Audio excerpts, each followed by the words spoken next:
You know, back when I was born, the United States was conducting another genocidal war against people in Vietnam. I'm wearing a Vietnam T-shirt. I've been collecting the T-shirts representing all the countries that we're not supposed to like. There's a lot of them, so there's also a lot of T-shirts out there, so it all works out. And but back during those times, there were a lot of people trying to figure out what they could do, and they were shutting down all the universities, and they were marching in the streets in their millions and shutting down the centers of towns, and you know, the war continued. The genocide of the people of Southeast Asia continued.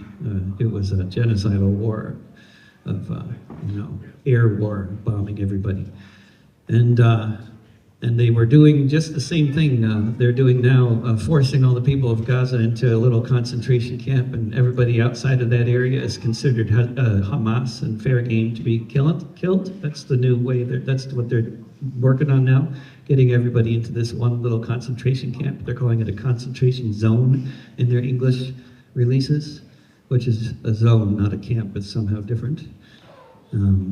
But in Vietnam, the United States forced people to live in what they called strategic hamlets. And if you were not living in a strategic hamlet under guard by the US military, then you were considered to be Viet Minh. And some people were tired of the marching and the burning the draft cards, and they wanted to try to do something that might be more effective. And my friend Al and his friend Clyde decided they'd join the Merchant Marine and hijack a ship full of bombs.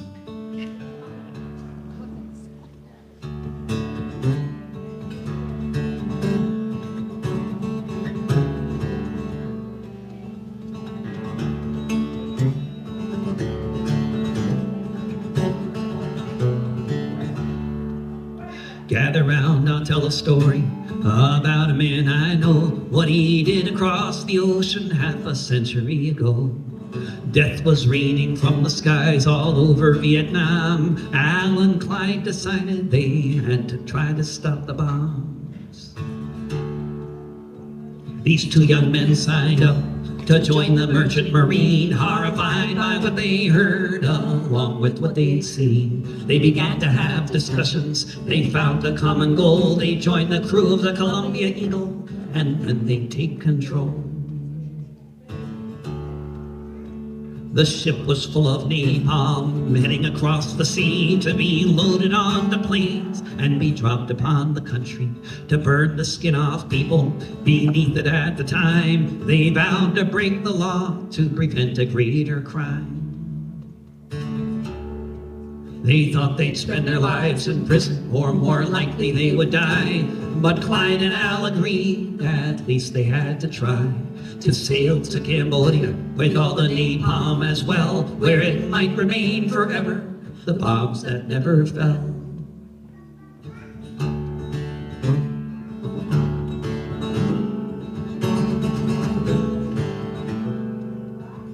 They carried out their plan, and they didn't slip, just two guns between them, but soon they ran the ship. They brought it to neutral waters by seeing Oakville, that these bombs might never be sent to maim and kill. But that's not how it ended. The next thing that they knew, Sihanouk was overthrown. There was a military coup. Clyde McKay died in the jungle, and with so many of his peers, in a California prison, Al Glatkowski spent 8 years. This ship was not off course by much more than a bit. The future of the folly, perhaps they didn't change it, but while the blood was flowing and most people spent their days maybe marching in the streets or just joining the rat race. There are those among us who can say they really tried, who did everything they possibly could to stop the fratricide. If you see a big white beard on the Central Eastern shore, he might be a mutineer who tried to stop the war.